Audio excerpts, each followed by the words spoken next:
atas waktunya untuk mengikuti kegiatan ini. Ini merupakan tugas kami sebagai CGP dalam penyelesaian tugas aksi nyata di modul 3.2 tentang pemimpin dalam pengelolaan sumber daya.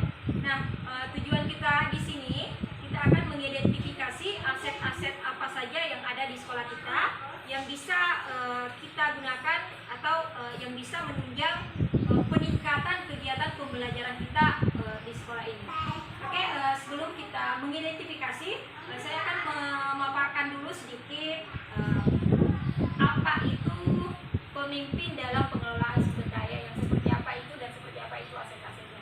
Oke, tujuan pembelajaran khusus pada kegiatan ini, kami sebagai CGP ditugaskan untuk mengidentifikasi sumber daya sebagai aset atau kekuatan yang dimiliki oleh sekolah.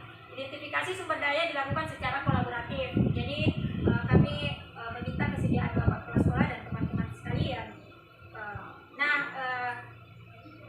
Hasil dan proses pemetaan secara kolaboratif ini kami akan laporkan nanti dalam bentuk foto dan video. Baik, sebelum kita mulai mengidentifikasi, saya akan menjelaskan dulu tentang ekosistem sekolah. Di sekolah itu ada yang namanya ekosistem, ya. Ekosistem itu merupakan tata interaksi antara makhluk hidup dan unsur yang tidak hidup dalam sebuah lingkungan. Sebuah ekosistem itu mencirikan sebuah pola hubungan yang saling menunjang pada sebuah lingkungan tertentu. Nah, di ekosistem sekolah itu ada dua unsur, yaitu unsur biotik dan unsur abiotik. Jadi unsur biotik itu adalah unsur hidup, ya. Di antaranya pengawas, kepala sekolah, guru, staf murid, orang tua, dan masyarakat sekitar. Kalau abiotik itu tidak hidup, di antaranya keuangan yang dikelola di sekolah, sarana dan prasarana yang ada di sekolah, dan lingkungan tempat kita belajar ini. Nah, mungkin di pemahaman teman-teman sekalian dan saya juga pemahaman saya, yang menjadi aset itu di sekolah cuma kayak sarana dan prasarana itu, kayak kursi dan sebagainya. Padahal sebenarnya aset itu ada 7, ya. Nah, sebelum kita masuk di aset, saya jelaskan dulu sedikit tentang pendekatan pembelajaran. Nah, pendekatan pembelajaran pada materi ini kita membahas tentang pendekatan berbasis kekurangan atau masalah, di mana pendekatan ini memusatkan perhatian kita pada apa yang mengganggu, apa yang kurang, dan apa yang tidak berfungsi dengan baik di sekolah ini. Nah, mungkin kita mengeluhkan misalnya fasilitas sekolah kita, ini tidak berfungsi dengan baik. Jadi kita fokusnya di situ. Ini mau diperbaiki, apa yang mau diperbaiki lagi karena kurang di sini. Nah, ini pendekatan pertama. Kemudian yang kedua ada namanya pendekatan berbasis aset atau kekuatan. Pendekatan ini merupakan cara praktis untuk mengenali hal-hal positif dalam kehidupan kita atau dalam hal kegiatan kita di sekolah.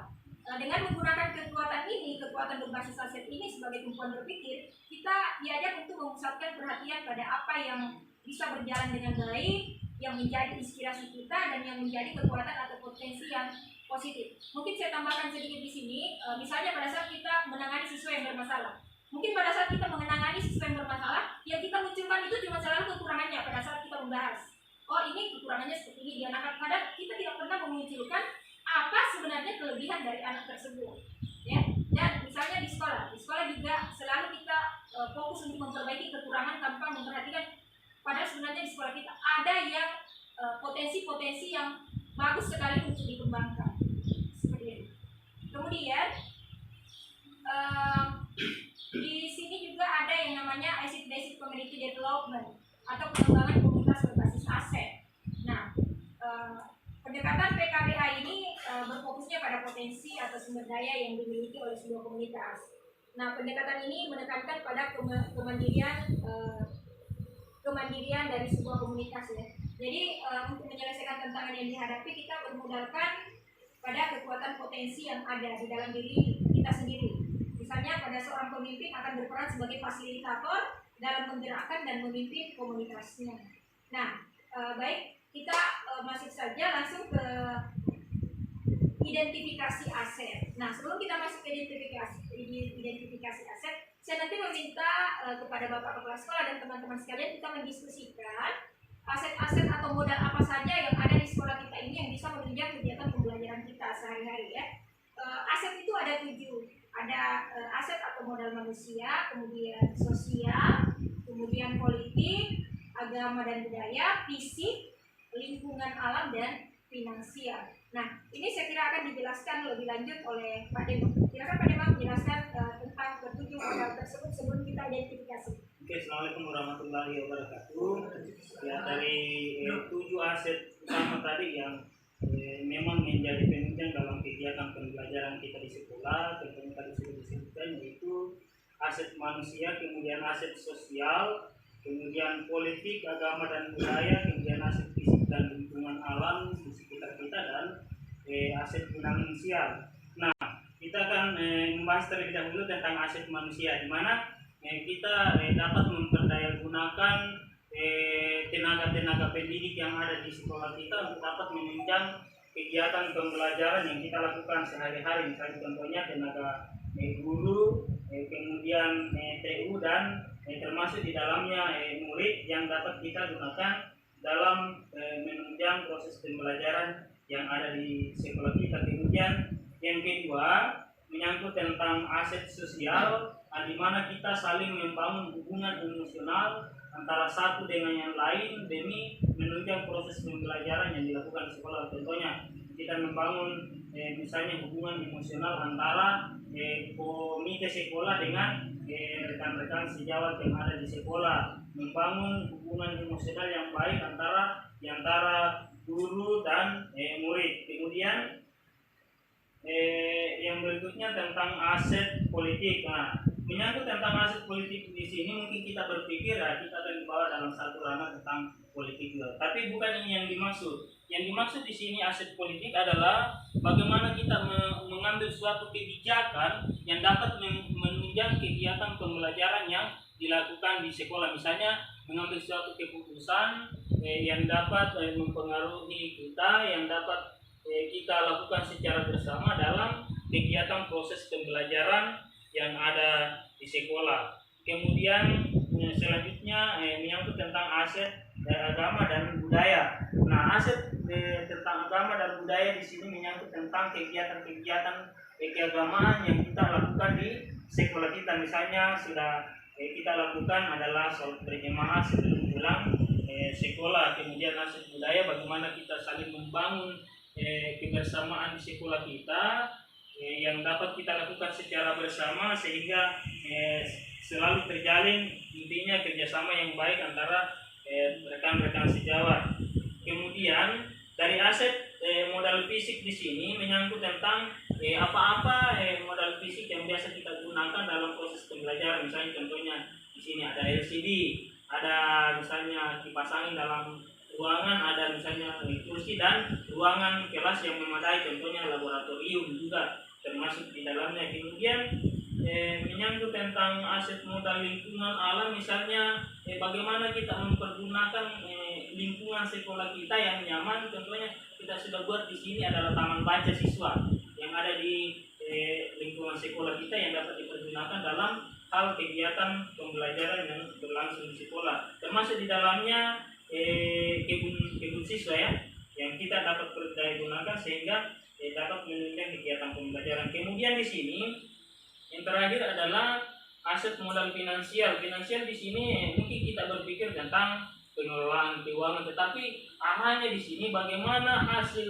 daripada kebun sekolah kita itu yang dapat kita jual di mana apakah kita jual di lingkungan sekolah ataukah kita promosikan keluar untuk dapat menunjang kegiatan pembelajaran di sekolah. Karena biasanya kalau finansial itu biasanya berbicara tentang uang, tetapi bukan itu, tapi bagaimana kita mempergunakan sumber daya yang ada di sekolah. Misalnya sumber-sumber kebun kita, hasil misalnya pisang kita kelola menjadi satu kerupuk yang kemarin dan kita jual dan itu menghasilkan uang, dan itu adalah salah satu aset yang dapat menunjang kegiatan pembelajaran di sekolah. Jadi ketujuh aset ini kita akan bahas secara bersama, aset-aset misalnya aset manusia di mana dan lain-lain sebagainya. Oke, mungkin itu yang saya bisa jelaskan dan saya letakkan ke teman saya untuk jadi memperjelas tentang identifikasi aset yang ada di sekolah kita. Terima kasih Pak Dimas. mungkin di sini karena kita diskusi ya. Jadi tadi Pak Dema sudah memberikan sebagian contohnya. Nah, saya tahu ada teman dari kita ini yang masih mau memetakan, misalnya modal manusianya itu di sekolah kita kan jelas ya, modal manusianya pasti ada gurunya ya, guru semua mata pelajarannya lengkap, apalagi kepala sekolahnya ada, wakasetnya ada, kemudian murid kita jelas ada. Nah itu modal manusia. Atau ada teman yang lain yang mau menambahkan tentang modal manusia, yang pemetaan di sekolah tentang modal manusia? Saya kira itu sudah masuk semua ya. Ya masyarakat di tenaga pendidik dan staf seperti tenaga pendidik, staf ya. Kemudian masyarakat sekitar itu kan menunjang kegiatan pembelajaran kita. Mereka kadang memberikan masukan kepada kita, seperti ini, bagusnya seperti ini. Kemudian modal sosial. Nah, modal sosial di sini ya seperti tadi dijelaskan sama Pak Dema, modal sosial itu adalah hubungan sosial antara kita semua. Mungkin hubungan antara guru dengan guru dan guru dengan siswa ya, antara sesama rekan kepala sekolah. Modal politik. Nah, modal politik di sini mungkin lebih ke pengambilan keputusan pada pemimpin, bagaimana pengambilan keputusan yang bisa memberikan yang terbaik pada keputusan apa yang terjadi. Saya kira teman-teman sekalian yang ada di sini yang menghadiri kegiatan ini pasti mungkin sebelum kita mengenal ini, mungkin teman-teman lebih cenderung ke sini ya. Aset yang ada di sekolah kita ini yang kita pikirkan itu cuma sarana dan prasarana kayak kursi, lemari, LCD dan sebagainya. Tapi ternyata setelah mempelajari modul ini, ternyata aset di sekolah itu ada 7. Nah, ini diharapkan bisa menunjang ketujuh aset ini, diharapkan bisa menunjang kegiatan pembelajaran kita di sekolah ini. Jadi kalau misalnya kayak aset lingkungan alam, misalnya kita mau praktek, pada saat kita mau praktek tidak ada bahan di lab, itu bukan menjadi suatu masalah buat kita. Kita bisa menggunakan lingkungan kita untuk belajar. Seperti matematika, tidak ada alat prakteknya pada saat itu, ya kita bisa mengeluarkan sesuatu kita untuk belajar di rumah. Nah, sebenarnya mungkin ini sudah lama kita lakukan ya, cuma pemetaannya ini yang baru kita tahu. Sebenarnya pemetaannya ada 7. Kita lakukan fisik kan, otomatis kita menggunakan ini, fisik berpengaruh sekali juga dalam pembelajaran, kayak ruangan yang memadai, kursi-kursi yang bagus di dalam ruangan, dan tempat-tempat penyimpanan barang seperti itu. Nah, kalau modal agama dan budaya, saya sudah jelas ini sudah dilakukan sejak hari.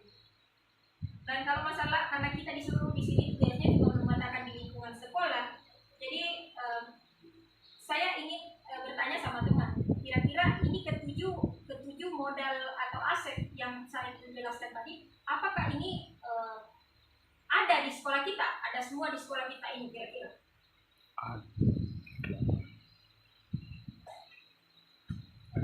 Contohnya saya ini mengajar di TS.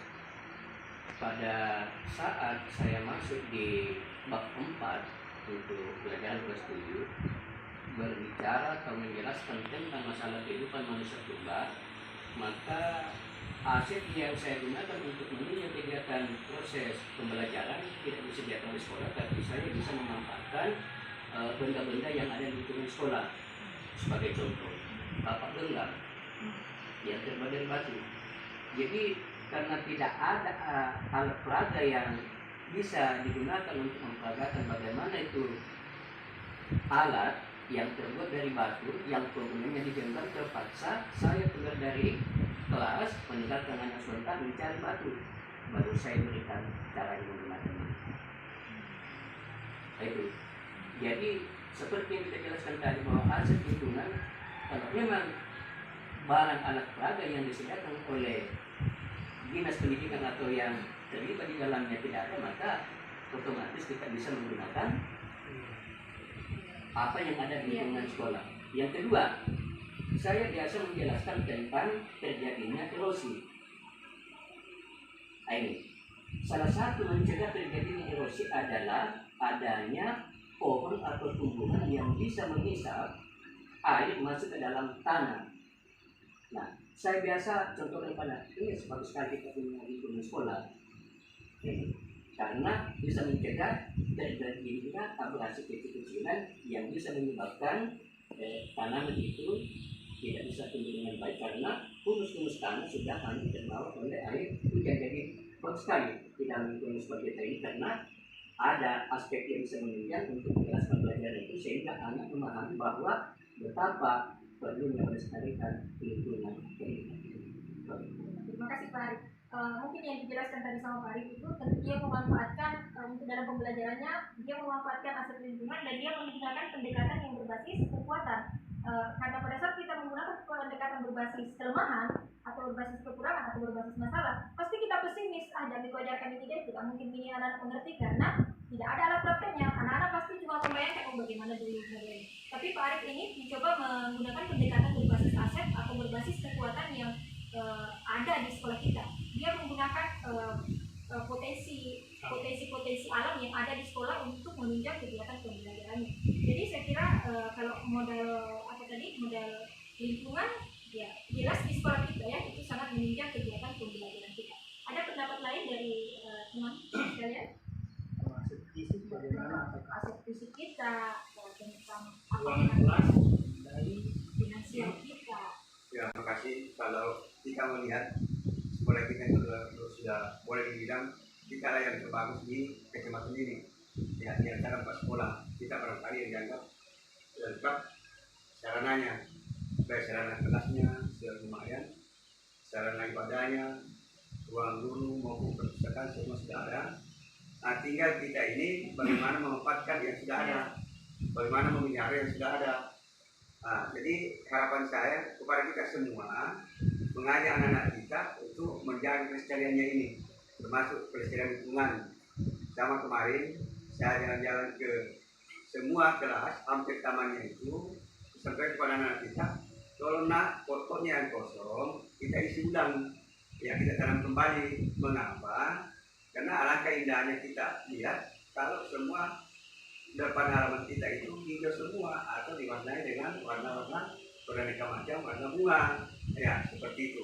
Jadi harapan saya ke depan Bapak Ibu semua ini supaya ini bisa kita lakukan, setidaknya mengingatkan kepada anak kita. Saya kira seperti itu. Terima kasih Bapak atas masukannya. Kemudian tadi di antara ketujuh aset yang coba saya jelaskan atau modalnya aset atau modal yang coba saya jelaskan, betul apa yang dibilang tadi sama Bapak Kepala Sekolah. Kemarin juga pada saat saya demonstrasi kontekstual dan ruang kolaborasi, kami memang membahas modal ini dan kami percaya dan kami yakin ketujuh modal ini sudah tercakup semua pada sekolah kita, ya. Apalagi kayak fisiknya, bangunannya ya, bangunan, perabot-perabot yang ada di dalamnya itu sudah sangat memadai sebenarnya. Tinggal bagaimana kita sebagai modal manusia, sebagai modal utama dari ketujuh aset ini memanfaatkannya sebaik mungkin untuk kegiatan pembelajaran di lingkungan kita ini. Atau ada lagi tanggapan dari teman yang lain tentang ketujuh aset ini?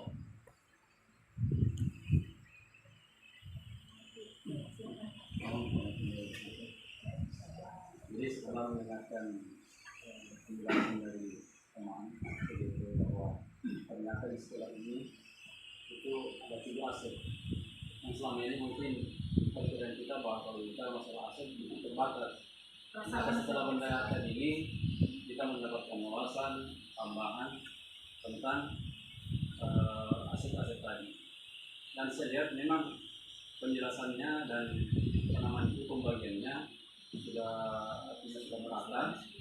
Tinggal hanya kita ini sebagai guru, ya, sebagai pelaku pendidikan yang termasuk dalam sebagai bagian dari aset itu sendiri, harus bagaimana memanfaatkan aset tersebut dalam rangka peningkatan dari pembelajaran kita, baik itu dari aset politiknya, aset keuangannya, aset agama gitu. Saya kira itu semuanya saling berkaitan dan tidak bisa dipisahkan satu yang lainnya. Iya, karena satu kesatuan sudah dijelaskan tadi bahwa itu dalam satu ekosistem itu ada namanya biotik dan abiotik itu, dan ini tidak mungkin hidup saja. Tentunya elemen-elemen yang berhubungan dengan yang tidak diikuti juga turut membantu dalam pelaksanaan proses pembelajaran dan yang artinya yang bisa meningkatkan pembelajaran siswa itu yang diminat SDM.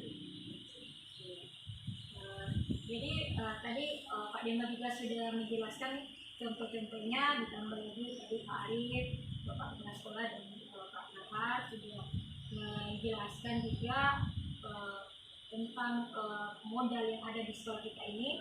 Jadi kami rasa, kami sebagai CGP juga merasa kalau modal ini betul-betul ada di sekolah kita, semua ini sudah ada di sekolah kita, dan selama ini memang sudah dimanfaatkan dengan baik untuk kegiatan pembelajaran.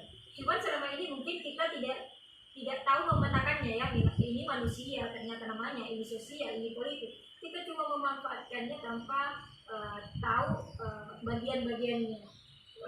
Ya seperti yang saya bilang tadi, kita cuma berpikir kalau aset itu ya tentang barang-barang yang ada di sekolah kita.